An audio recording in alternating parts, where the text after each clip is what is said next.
Okay, so a little bit about Brightbound. So for those of you who don't know us, we are a national organization focused on expanding access to career exploration and for middle school and high school students. We do this through a variety of different ways, through impact investing, investing directly in ed tech and other solutions, thought leadership to change hearts and minds, and direct-to-kid digital experiences. Our team, the Grantmaking Programs team, is part of a broader social impact team, which includes a policy and advocacy shop, a research shop, and of course, our very own Grantmaking Programs team.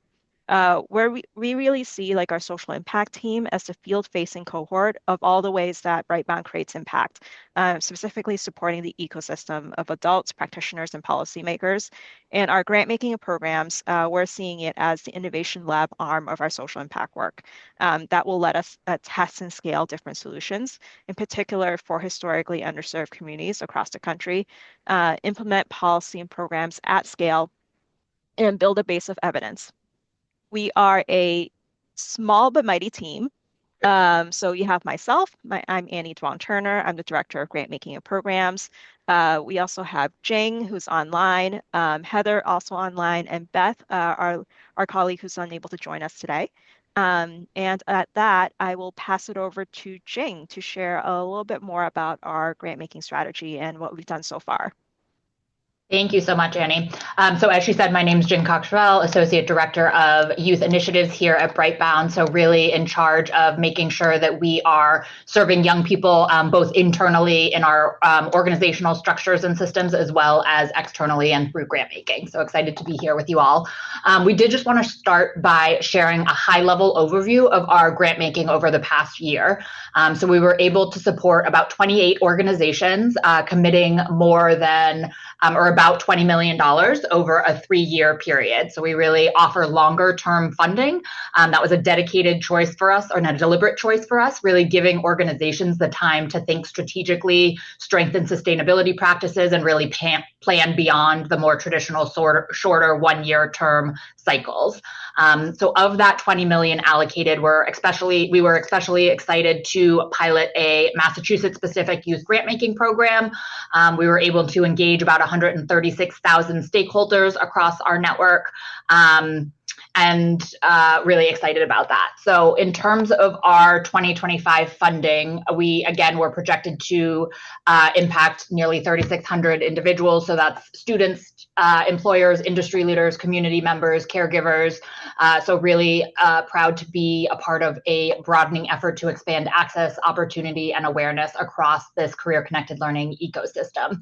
And then from a geographical standpoint, our funding reaches organizations in almost every state.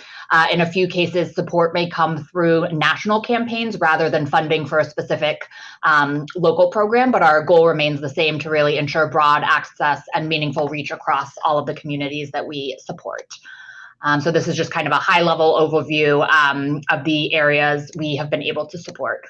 And then in terms of our grant-making strategy and kind of focus, and if you want to go to the next slide. So we really support middle and high school aged learners across the United States and its territories, with a focus on historically under-resourced communities that have limited access to career-connected learning. So we're really explicit about our funding priorities and seek to support youth in rural communities, systems-involved youth, youth of color and Indigenous youth, LGBTQIA+ youth, English language learners, first-generation immigrant youth and students whose families are really navigating the education system for the first time, as well as young people with disabilities.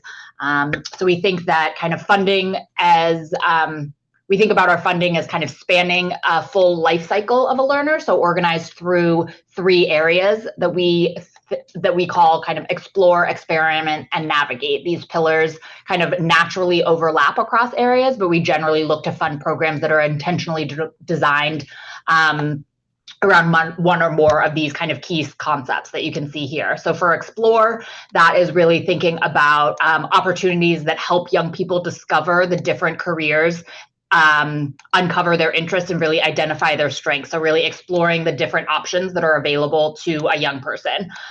Experiment includes kind of the hands-on career connected learning experiences that allow young people to really try out, so test and try what really works for them, and what might be interesting for them in careers, as well as kind of Navigate, which really focuses on supporting young people in how they are making kind of informed, confident decisions about their post-secondary education and career pathways. So we think about Explore, Experiment, Navigate, these three different pillars across the life cycle of a young learner. So through these investments, we really seek to expand access to career-connected learning for all youth and really help organizations scale and innovate, influence policies that engage broader impact, and really advocate for educators, researchers, and leaders across this ecosystem. So again, we do realize that not all programming is happening in specific kind of age ranges of young people. So typically we think about kind of Explore in the middle school space, Experiment in the high school space, and Navigate in that kind of post-high school space. Obviously, depending on when you start that career-connected learning journey, some of this kind of might not necessarily align specifically with an age range, but just generally speaking, that's kind of how we think about those pillars. And I will pass it back to Annie or Heather. I think it's me. Perfect. We want to go to the next slide. So here we're just going to cover a little bit of our eligibility criteria and then two different funding types. We won't go over everything because I know there's a lot on the screen, but just like drawing your attention to what's highlighted here. So in order to be eligible, we of course ask that you do have alignment with our mission and vision, and that you're really focused on providing and supporting those equitable career-connected learning opportunities for middle and high school youth. We also ask that you do have valid nonprofit status, or that you would have a fiscal sponsor, or if you have some sort of infrastructure for really managing grants. And then just flagging a couple of things that we don't fund. So we don't fund programs that are only addressing those academic outcomes. We also don't fund like just one-time events. We're really looking for like scale and over time. We don't fund the new development of AI tools or digital platforms, which doesn't mean that they can't be part of it, but it's like that focus on the new development is not something we're currently funding. And then again, like I said, we're really looking for programs that are scaling. And in terms of the funding types, so there are really two types of funding types. The first is going to be that systems change. So that's up to $1.5 million over the course of 3 years. And that's really funding like that large scale, like ecosystem development, looking at like changing the field at large. And then we have those direct service grants as well, which are up to $300K over 3 years. That are really focused on those like high touch youth programs in like priority states, which we'll touch on that like a little bit, I think, in the next slide. And if you want to go to the next. So we at Britebound have a state strategy. And so these are the key states that we're currently focusing on. You can see them broken down here in the map in purple. These are the states where we're only going to do direct service grant funding. So right now that would be Montana, Wyoming, Massachusetts, and Delaware. And then in yellow, you can see states where we're doing both the direct service and systems change funding. So for those, we have Arizona, Washington, South Dakota, Pennsylvania, Maryland, and Maine. And then just like drawing your attention over here to some important timeline. So the last day to submit an eligibility form just to like express your interest in the grants process is Friday, July 10th. So we have like a little bit of time, but make sure like to get those in before then. We will be accepting applications, like if you were to be invited to apply mid-July, and that will be closing mid-August. And then we'll be actually notifying organizations in October. All right, we can go to the next slide. So we also wanted to just like draw your attention, highlight a couple like key grant areas that we're working in right now. I know Jing talked a little bit about like the 3 different pillars. So one we just wanted to highlight was like the Navigate, those like career navigation grants that are really helping youth in that post-secondary like transition period. So youth ages 16 to 18, just as they transition onto the next thing, whether that's college or career pathways or whatever it may be. And in that area, we're specifically interested in anything that's really around aligning the field on program quality definitions and metrics for non-degree credentials. And then another piece is anything that's really centered around those supportive adults who are really helping those youth like navigate the options. So that could be like counselors, it could be employers, and it could be parents or guardians. And Jing, if you want to talk a little bit about Massachusetts youth grant making, actually.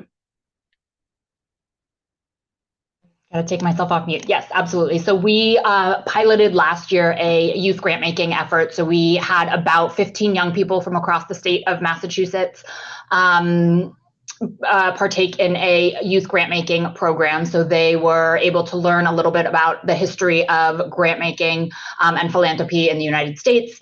We did a lot around what Britebound's grant making strategy is, thinking about the RFP. Young people were able to help kind of inform and design that RFP.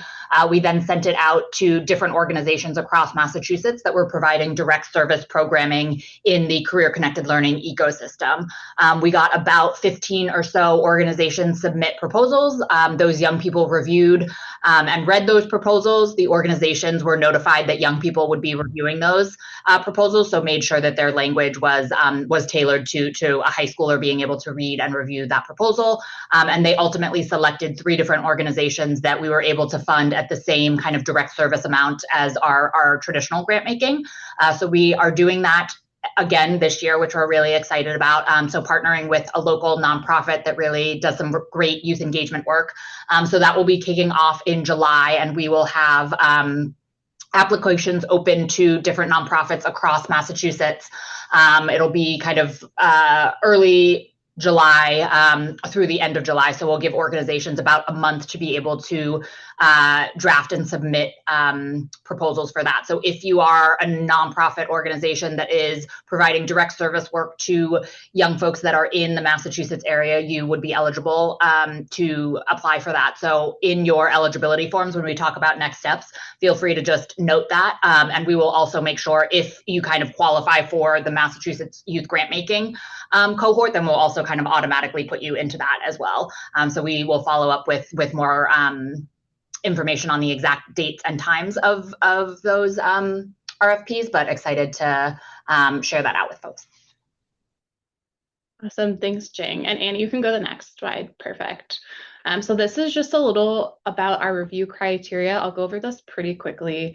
But again, we're looking for that alignment to Britebound's mission. We're looking for innovation. So really like, are you able to implement new practices? Are you like showing that there's significant potential for advancing the field? Then we have the evidence of community-centric approach. So really going back to like removing barriers for participation for folks who are typically excluded from these career-connected learning experiences. We look at thought leadership, so really like which audiences are you able to impact and engage? We're looking at potential for scale and impact. So are you really able to expand that impact beyond like initial audience? Can this be replicated? Things like that. And then the last one is just that likelihood to be effective, so that we like to see in applications that you have like those really clearly defined implementation plans and goals. We like to see like how you're going to like demonstrate your impact, and just know that you'll be able to succeed in the project. And we can go to the next slide. All right, so how do you actually apply? So the first step is just going to our website, so brightbound.org/philanthropic giving. You will see our grant guidelines there, which we encourage you to review if you have not already. And then there's also a link there where you can share your idea through our eligibility form. And that's just like asking for like a few details, like kind of initial ideas around what you would want funding for. It's a really short form, but we do like encourage you to be as like specific as possible in describing what you would like to do. We strive to review submissions within 2 weeks, and then you'll get a response via email. And then if you are eligible and seem like a good fit, then we would then invite you to do an initial 30-minute scoping call with us, and then potentially submit a full application. And just keep in mind that the deadline for that eligibility form for cohort 2 is coming up on July 10th.